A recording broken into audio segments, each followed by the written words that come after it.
नमस्कार साथियों।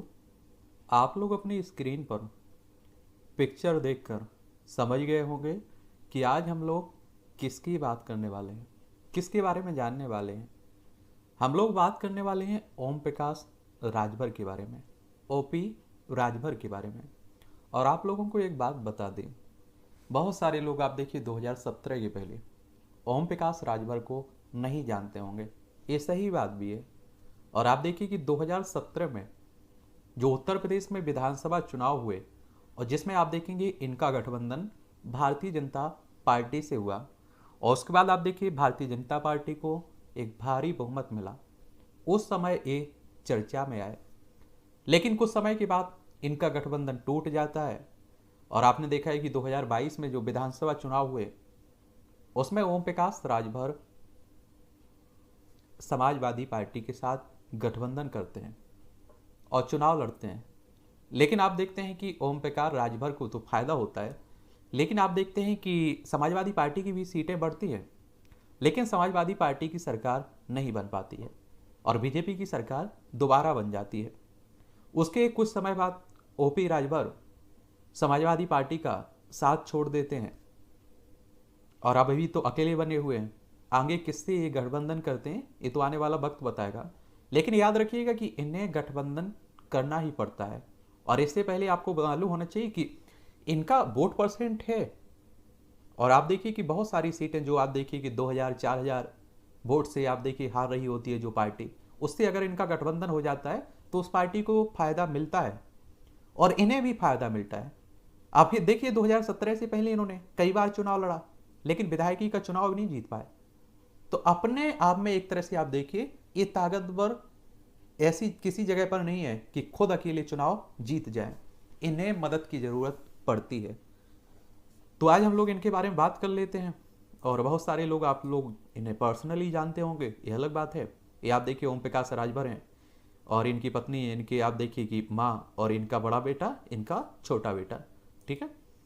और उत्तर प्रदेश की राजनीति की बात करें तो वैसे भी आपको मालूम होगा कि उत्तर प्रदेश की राजनीति आप देखिए काफ़ी महत्वपूर्ण है।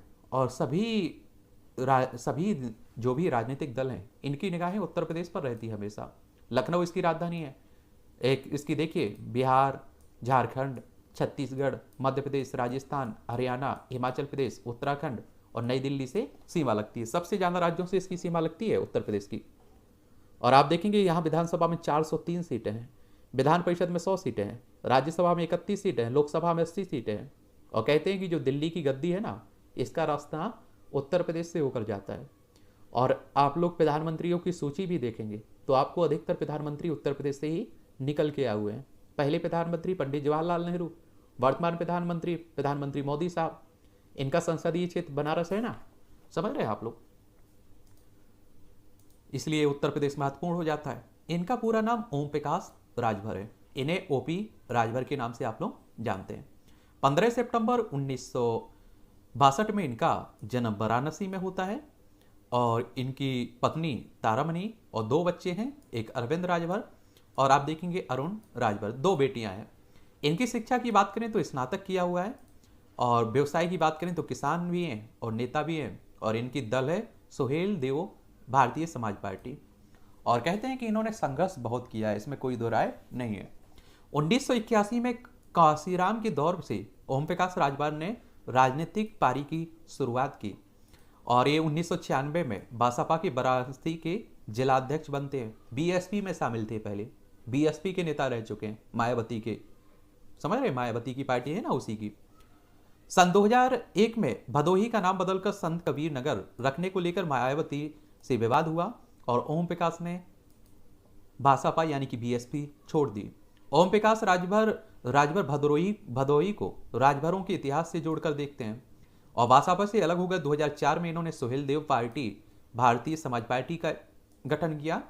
और अखिलेश यादव ने जिन 17 ओबीसी जातियों को अनुसूचित जाति में शामिल करने का प्रस्ताव दिया था उसी में से एक राजभर जाति से आते हैं ओम प्रकाश राजभर। पूर्वांचल की जाति अगर हम लोग जातिगत गणना की बात करें तो राजभर की गिनती करीब 18% है और 18% एक बड़ी संख्या होती है। पार्टी भले ही चुनाव ना जीतती हो, पर जब भी प्रत्याशी लड़े मजबूत से लड़े और खेल बिगाड़ने का इन्होंने काम किया। और आप देखेंगे बाहुबली मुख्तार अंसारी की पार्टी से भाजपा का गठबंधन किया और उससे मुख्तार परिवार को फायदा हुआ। 2012 के चुनाव में मोहम्मद अब्बास मऊ सदर सीट पर अंसारी बंधु जीते थे। साल 2017 में आप देखेंगे विधानसभा चुनाव में राजभर ने बसपा के साथ गठबंधन किया और उनकी पार्टी को 4 विधायक जीतकर लखनऊ पहुंचे। 2017 में आप देखेंगे जहूदाबाद विधानसभा निर्वाचन क्षेत्र विधायक पिछड़ा वर्ग कल्याण दिव्यांग जन सशक्तिकरण के विभाग मंत्री भी बने थे। लेकिन उसके बाद आप देखिए कि ये भी जहूराबाद से विधानसभा चुनाव जीते थे 2017 में, और 2022 में भी इन्होंने चुनाव जीता है। एक बात आप लोग याद रखिएगा, इनकी पार्टी को इस बार 6 सीटें मिली हैं, ठीक है, 2022 के लोक विधानसभा चुनाव में, ठीक है। फिर आप देखेंगे आरक्षण और अलग पूर्वांचल राज्य की मांग भी करते रहे, तो उन्होंने राजभर समाज के लिए आरक्षण की मांग को प्रमुखता से उठाया। राजभर ओबीसी में आते हैं। ओम प्रकाश राजभर का कहना है कि राजभर सामाजिक और आर्थिक रूप से बहुत पिछड़े हुए हैं, उन्हें एससी में शामिल कर एससी कोटा का कोटा बढ़ाया जाना चाहिए, यानी कि आरक्षण मिलना चाहिए। वह कहते हैं कि ओबीसी आरक्षण का लाभ 2-3 जातियों को ही मिलता है। राजभर चौहान, मौर्य, कुशवाहा, प्रजापति, पाल, नाई, गौड़, बांध, केवट, मल्ला, गुप्ता, चौरसिया, लोहार, अंसारी, चुलाहा, धनिया को ओबीसी आरक्षण का लाभ नहीं मिला है। और इसी तरह उनका कहना है कि एससी आरक्षण का लाभ चमार, धुसिया, जाटों को मिला है, लेकिन अन्य दलित जातियों मुसहर, बांसफोर, धोबी, सोनकर, दुसाद, कोल, पासी, खटीक, नट को एससी आरक्षण का लाभ नहीं मिला है। ये बात उठाते रहते हैं मुद्दे। ओम प्रकाश राजभर बाद में ओबीसी आरक्षण को 3 भागों पिछड़ा वर्ग, अति पिछड़ा और सर्वाधिक पिछड़ा में बांटकर ओबीसी जातियों का उनकी संख्या के अनुसार आरक्षण की मांग को उठाने लगे थे। योगी सरकार में वह इस मांग का हमेशा से जोर देते रहे कि योगी सरकार ने राजभर की इस मांग से सहमति जताते हुए सामाजिक न्याय कमेटी का गठन किया, जिसकी रिपोर्ट चुनाव के पहले आ गई थी। और कमेटी में आप देखेंगे ओबीसी आरक्षण को 3 भागों में बांटने की सिफारिश भी की गई थी, लेकिन योगी सरकार इस रिपोर्ट पर चुप्पी साध ली। ओम प्रकाश ने इस मुद्दे पर भाजपा से अलगाव का प्रमुख कारण माना है। और आरक्षण के अलावा आप देखेंगे सुभाषपा अलग पूर्वांचल राज्य स्नातकोत्तर तक की शिक्षा को मुफ्त करने, पंचायत चुनाव की तरफ लोकसभा और विधानसभा चुनाव में आरक्षण लागू करने, प्राथमिक स्तर विद्यालय स्तर से तकनीकी शिक्षा शुरू करने, सच्चर कमेटी और रंगनाथ मिश्र कमेटी की रिपोर्ट को लागू करने, हर महीने सभी मतदाताओं को 5,000 रुपये मतदान पेंशन देने की मांग को उठाते रहते हैं। तो इनकी विचारधारा कह लीजिए आप लोग, इनके मुद्दे कह लीजिए। ये ओम प्रकाश राजभर की कहानी है, एक शॉर्ट बायोग्राफी आप लोग कह सकते हैं। और एक कुछ आप बोलते रहते हैं, आप देखते होंगे हर जगह इन्हें सुनते होंगे आप लोग, और बड़ी बाखूबी से बोलते हैं। चलिए, और किसी के बारे में बात करनी हो तो आप लोग उसका नाम बता सकते हैं। और बायोग्राफी के नाम से प्लेलिस्ट सूची बनी हुई है, उसी में सभी जितने भी नेता, अभिनेता और भी जिस क्षेत्र से लोग होते हैं जो चर्चा में रहते हैं, उनके बारे में हम लोग बात करते रहते हैं, देश विदेश के कहीं के भी हों, ठीक है।